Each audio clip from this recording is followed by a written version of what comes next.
artar vurulanda, sazın sümü qırılanda məni yada salay dağlar, məni yada salay dağlar.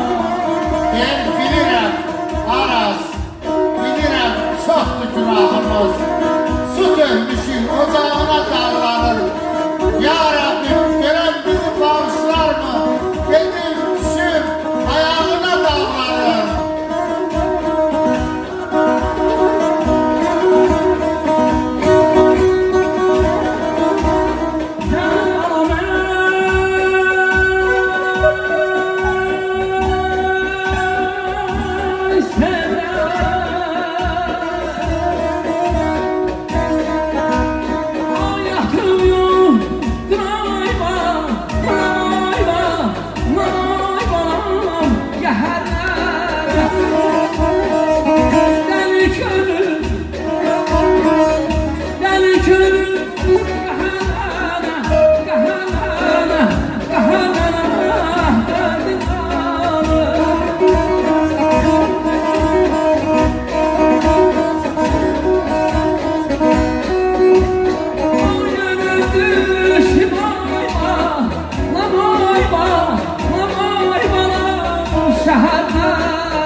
Eğer sulaylayıp kullanları verirsen baş başa dağlar.